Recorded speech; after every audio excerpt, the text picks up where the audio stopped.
నమస్తే, welcome to our channel. YCP హయాంలో జంగారెడ్డిగూడెంలో జరిగినటువంటి మరణాలు కల్తీ సారా తాగి అని చెప్పి అప్పట్లో ప్రతిపక్షమైనటువంటి టీడీపీ మిగతా వాళ్ళందరూ కూడా, మరోపక్క వైసీపీ నేతలు ఈవెన్ జగన్మోహన్ రెడ్డి అసెంబ్లీలో కూడా ఇవన్నీ కూడా సహజ మరణాలని చెప్పినటువంటి వైనం.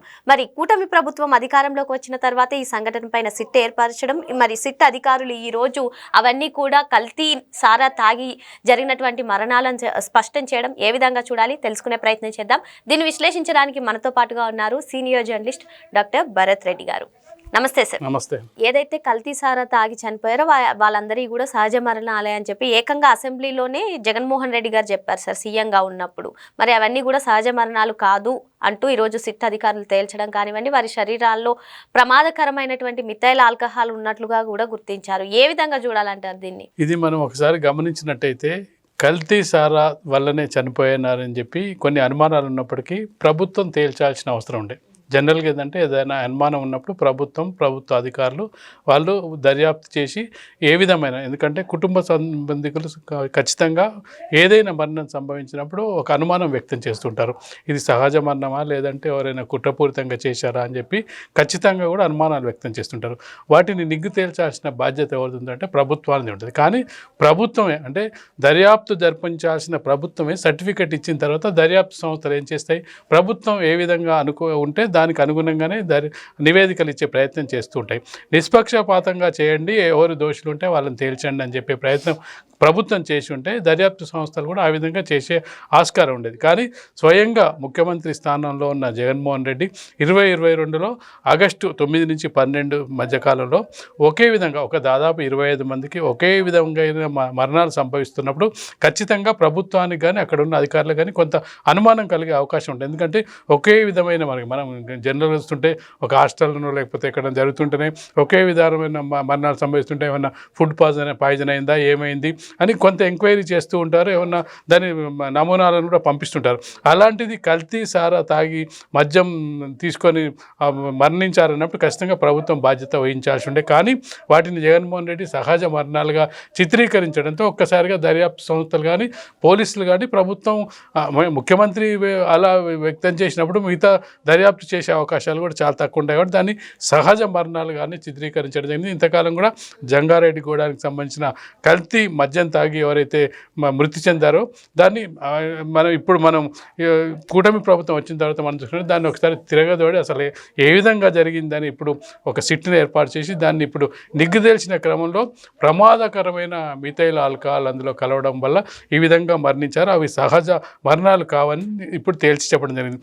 కాబట్టి ఇప్పుడు వైసీపీ పార్టీ కానీ జగన్మోహన్ రెడ్డి కానీ ఇప్పుడు ఏ విధంగా బుకాయిస్తారో చూడాలి. ఎందుకంటే దర్యాప్తు సంస్థలన్నీ కూడా మీరు అనుకూలంగా పనిచేస్తున్నారు, చంద్రబాబు నాయుడుకు అనుకూలంగా పనిచేస్తున్నాయి అని చెప్పే ప్రయత్నం, ప్రభుత్వం మీద బురదలే ప్రయత్నాలు చాలా చేస్తున్న సందర్భంలో వీటిని కూడా ఏ విధంగా చిత్రీకరిస్తారు. సిట్టు తమకు అనుకూలంగా కావాలని వైసీపీ ప్రభుత్వం మీద, అప్పుడున్న ప్రభుత్వం మీద బురదలడానికి ప్రయత్నిస్తుందని చెప్పే ప్రయత్నం చేస్తారు. కానీ అప్పుడు అవును నిజంగానే అప్పుడు సరిగ్గా దర్యాప్తు జరగలేదని చెప్పి ఒప్పుకునే ప్రయత్నం అయితే జగన్మోహన్ రెడ్డి కానీ ఆ పార్టీ నాయకులు కానీ ఒప్పుకునే సందర్భం చాలా తక్కువగా మనం అనుకోవచ్చు.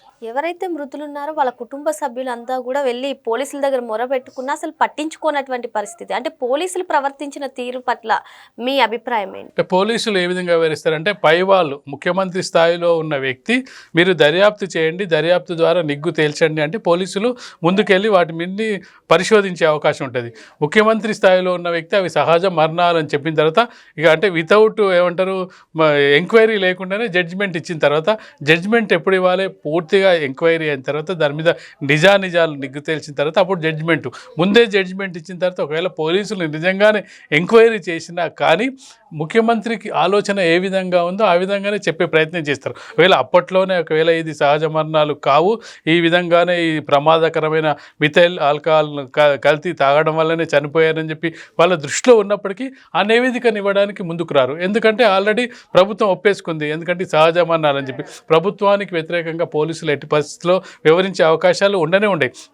అసలు ఎట్టి పరిస్థితుల్లో ప్రభుత్వం ఏ విధంగా చెప్తే ఆ విధంగా చేసే క్రమమే కనిపిస్తుంది. మనం జగన్మోహన్ రెడ్డి మనం ఒకసారి పరిశీలించినట్టయితే వీటిని సహజ మరణాలు అంటున్న జగన్మోహన్ రెడ్డి వాళ్ళ బాబాయ్ జరిగిన హత్యనే సహజ మరణంగా చిత్రీకరించడానికి చాలా ప్రయత్నం చేయడం జరిగింది. చనిపోయిన వెంటనే కాలు జారి పడిపోయాడని చెప్పి, హార్ట్ అటాక్ అని చెప్పి చాలా రకాలుగా, అంటే దాదాపు 2-3 గంటల పాటు మనం చూసినట్టయితే అది గొడ్డలితో నరికారు అనేది చాలా సేపటి తర్వాత బయటికి రావడం జరిగింది. చాలామంది కూడా ఆంధ్రప్రదేశ్ అంటే ఉమ్మడి రాష్ట్రంలోని ప్రజలు కానీ చాలామంది ప్రజలు నమ్మింది ఏంటంటే, సరే చాలామందికి ఇటీవల కాలంలో హార్ట్ అటాక్స్ వస్తున్నాయి, ఇంట్లో కాలు జారి పడిపోయినప్పుడు చనిపోతుంటారు, సహజ మరణమే కావచ్చు అని చెప్పి నమ్మిన పరిస్థితి కూడా మనం చూడొచ్చు. చాలాసేపటి వరకు దాదాపు 1-2 గంటల వరకు నమ్మించిన పరిస్థితి చూడొచ్చు. తర్వాత మెల్లమెల్లగా చూస్తే అతను రక్తం మడుగులు ఇవన్నీ చూసిన తర్వాత అది హత్య జరిగిందని, హత్యకు సంబంధించి ఇంకో అంశం కూడా సార్, లిక్కర్ స్కామ్ కి సంబంధించి వార్తలు రాగానే వైసీపీ నేతలందరూ కూడా అసలు మా హయాంలో నాణ్యమైనటువంటి లిక్కర్ని ఇచ్చాము అని. ఒకవేళ నిజంగానే నాణ్యమైనటువంటి లిక్కర్ ప్రజలకు అందినట్లయితే వాళ్ళు సారా తాగాల్సిన పని వచ్చిందంటారు? ఆ లిక్కర్ అనేది నాణ్యమైనది అనేది ఉండనే ఉండదు. ఎందుకంటే లిక్కర్ నిషేధిస్తామని చెప్పి వాళ్ళు మేనిఫెస్టోలో పెట్టుకొని రావడం జరిగింది. లిక్కర్పై నిషేధం ఇస్తాం, అసలు బెల్ట్ షాపులనే నిషేధిస్తామని చెప్పి జగన్మోహన్ రెడ్డి వచ్చిన తర్వాత బెల్ట్ షాపుల సంఖ్య పెరిగింది. లిక్కర్ మీద నియంత్రణ వదిలేసి మరొకటి ఏం జరిగింది, ప్రభుత్వమే దాన్ని లిక్కర్ని తయారు చేయడం ప్రారంభించింది. ప్రభుత్వ లిక్కర్ను తయారు చేయడం ప్రారంభించిన తర్వాత సొంతంగా కూడా లిక్కర్ తయారు చేసుకునే వాళ్ళు ముందుకు రావడం జరిగింది. ఎప్పుడైనా బ్రేవరీస్ ద్వారా గతంలో ఉన్న వాటిని పక్కన పెట్టేసి వీళ్ళు లిక్కర్ను వ్యాపారస్తుగా, ప్రభుత్వం ఎప్పుడైనా లిక్కర్ని ఒక ఆదాయ వనరుగా చూసుకుంటుంది. ఆదాయ వనరు మిగతా ఎవరైతే బ్రేవరీస్ సంస్థలు, ఆ సంస్థల నుంచి దాన్ని ట్యాక్స్ రూపంలో, పన్ను రూపంలో తీసుకొని దాన్ని ఆదాయ మార్గం చూసుకుంటే, ప్రభుత్వమే లిక్కర్ను తయారు చేస్తున్న సందర్భంలో ప్రభుత్వంలో పనిచేస్తున్న వాళ్ళు కానీ ప్రభుత్వంలో ఎన్ని లోపాలు ఉంటాయో మనం చూస్తుంటాం.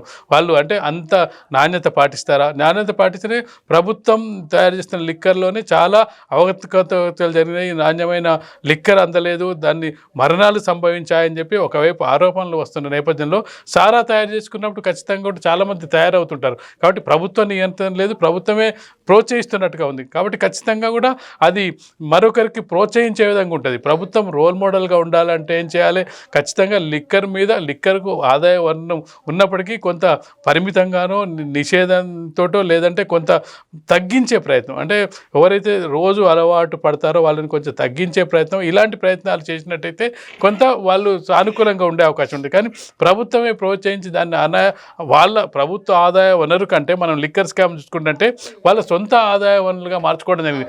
కేవలం ప్రభుత్వ ఆదాయ వనరుగా మార్చుకుంటే అంత పెద్ద సమస్య ఉండేది. ఎందుకంటే ప్రభుత్వం ఒక ఆదాయం వస్తే దాన్ని సరే సంక్షేమ పథకాలకో లేదంటే ప్రభుత్వ కార్యక్రమాలకో దేనికో ఖర్చు పెడుతుంటే అది అయిపోతుంది. కానీ మనం లిక్కర్ స్కామ్ చూసుకున్నట్టయితే 35,000 కోట్ల లిక్కర్ స్కామ్ చూసుకున్నట్టయితే అందులో మొత్తం కూడా ప్రైవేట్ వ్యక్తులు, దాదాపు వైసీపీ నాయకులకు సంబంధించిన అందరూ వాళ్ళకు ఎలక్షన్ ఫండ్ కానీ, భూములకు కానీ, బంగారం కానీ వెళ్ళడం జరిగింది.